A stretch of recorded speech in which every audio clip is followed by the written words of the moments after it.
안녕하십니까 믿음의 형제자매 여러분.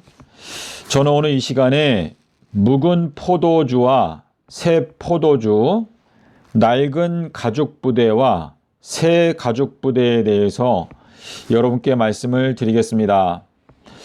오늘 본문의 말씀이 마가복음 2장 22절인데 새 포도주를 낡은 가죽부대에 넣는 자가 없나니 오직 새 포도주는 새 가죽부대에 넣느니라 라고 예수님께서 말씀을 하셨습니다. 이 가죽부대라고 하는 이 단어를 이제 구약 성경에서 살펴보게 되면 사무엘상 10장 3절하고 5절에 이 가죽부대에 해당되는 나발이라고 하는 히브리어 단어가 나옵니다. 그런데 3절에서는 포도주 한 가죽부대라고 번역이 되어져 있는데 5절에서는 비파라고 번역이 되었습니다. 그래서 이 나발이라고 하는 이 단어는 가죽부대를 의미하고 그와 동시에 비파라고 하는 악기를 의미하는데 비파를 가지고 예언을 한다라고 기록되어져 있습니다. 여기에 보면 히브리어로 나비라고 하는 단어가 있는데 예언한다라고 하는 뜻인데요. 비파라고 하는 악기를 가지고 예언한다라고 말하고 있기 때문에 이 가죽부대라고 하는 것은 예언적인 말씀을 담을 수 있는 가죽부대라고 이해를 하면 되겠습니다.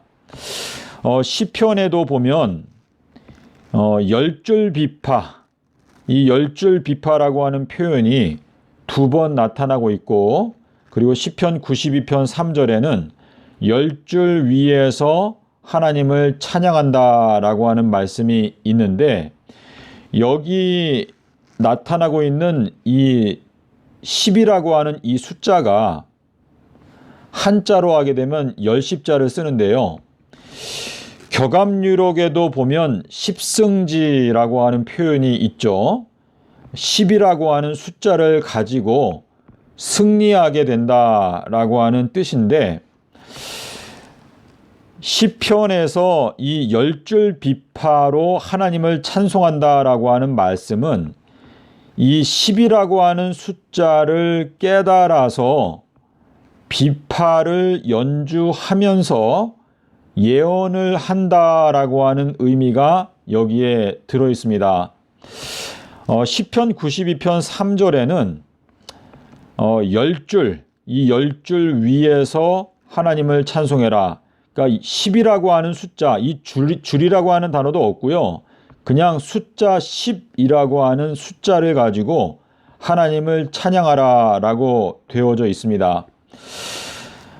1년의 절기를 살펴보게 되면 아비벌 10일에 대해서 출애굽기 12장 3절에 나타나고 있고 그리고 2월 10일은 민수기서 9장 11절하고 창세기 7장 9절과 10절에 보면 2월 10일에 대한 말씀이 나오고 있고 그리고 7월 10일 대속죄일에 대해서는 레위기서 23장 27절에 보면 이 대속죄일을 7월 10일 날 지켜라 라고 말씀을 하셨습니다.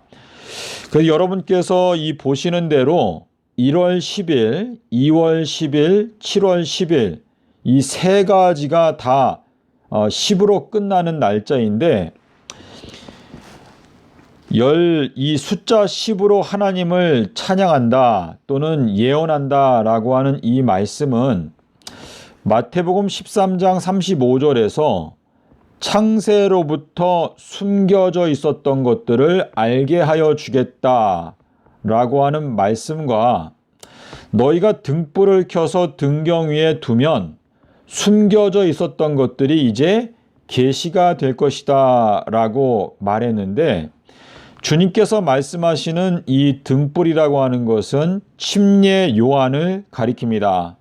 침례 요한이 주의 길을 곧게 하라라고 외쳤는데 그 침례 요한의 메시지를 마음 깊이 새기고 성경을 연구하게 되면 아담과 하와가 범죄했던 날짜가 수요일 날 선악과를 따먹고 이날이 10일이었는데 그리고 일요일 날 가죽옷을 입었다는 것을 저희가 깨닫게 될 수가 있습니다.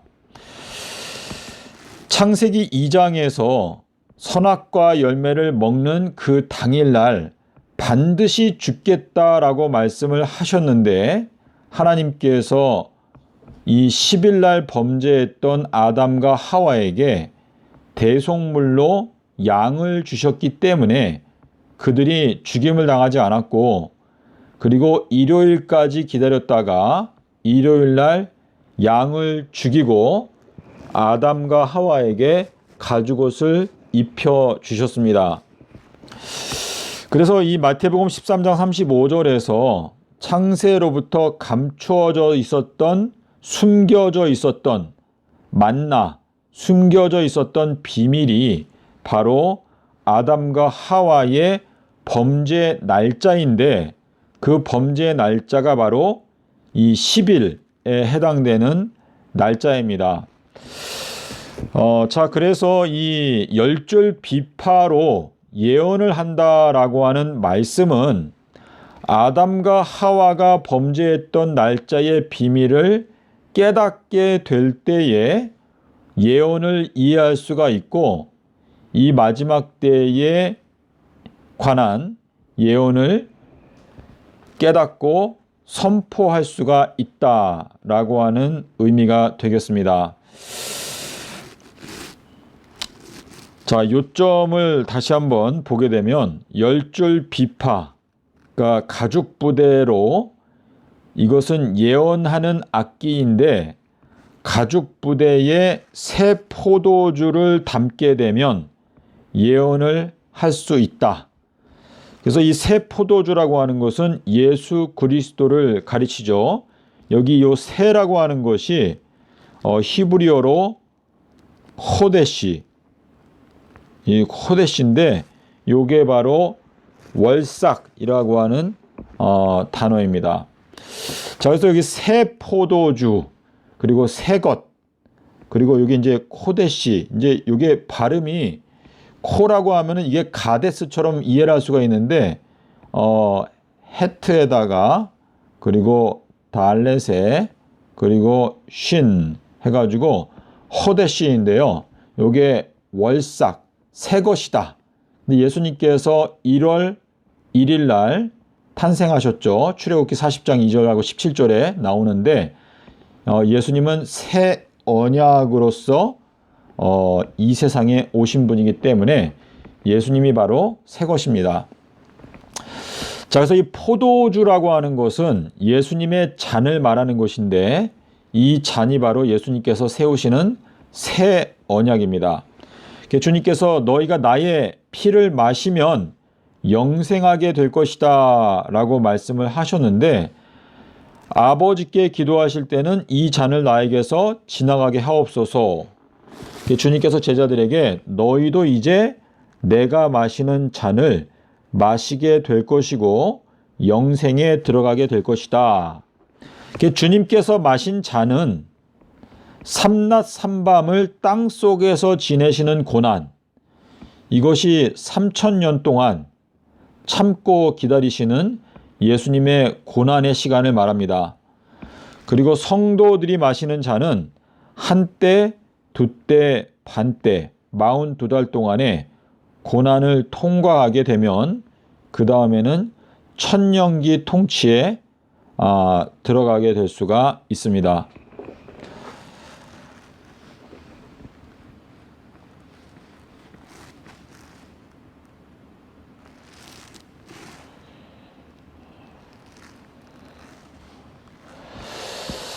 자, 그래서 안식일, 자, 요 도표가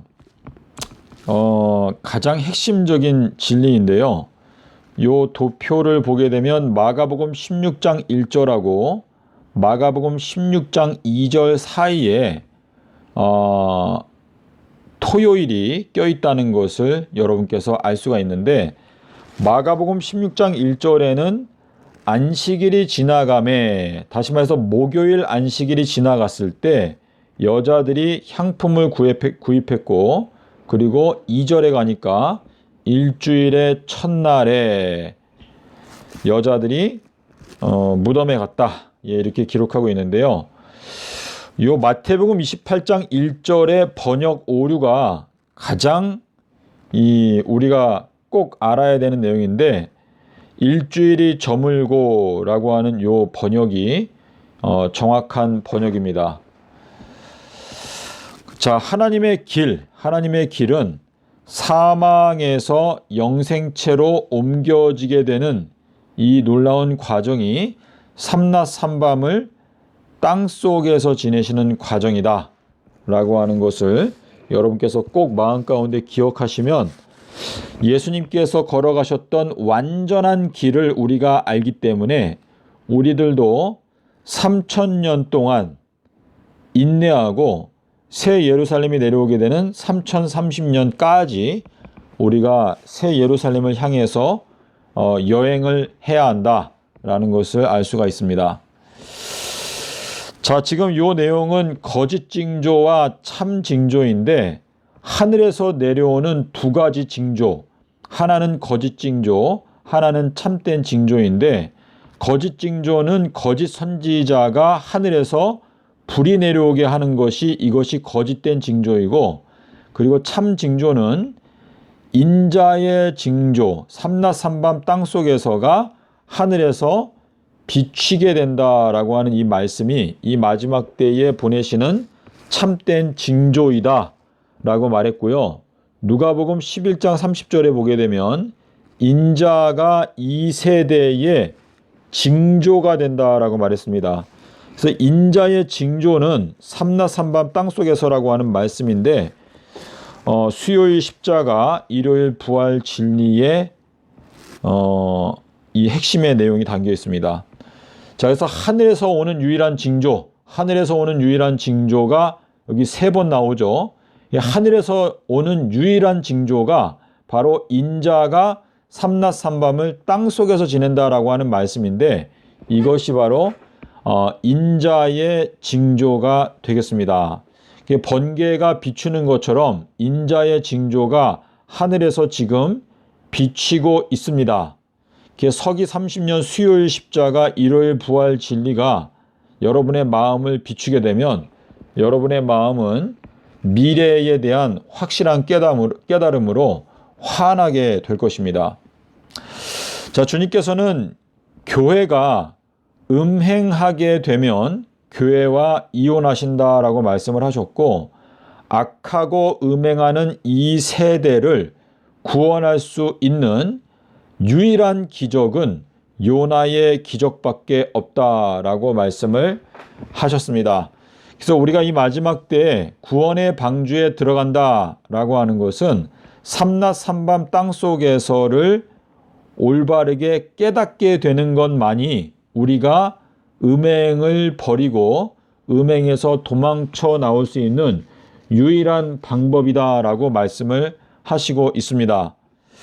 그래서 인자의 징조가 지금 현재 온 세상을 비추고 있다라고 하는 뜻이고, 2023년도 3월 23일 날 이제 이혼 서류를 작성하시는 일이 마지막으로 끝나게 된다. 다시 말해서 요 날짜가 바로 은혜의 시기의 끝을 의미한다 라고 이해할 수가 있겠습니다. 자, 믿음의 형제자매 여러분, 어느 정도 설명을 드렸습니다. 여러분께서 오늘 들으신 말씀을 통해서 마음의 유익을 얻고 확실한 진리 위에 굳게 서시는 여러분과 저가 되었으면 좋겠습니다. 감사합니다.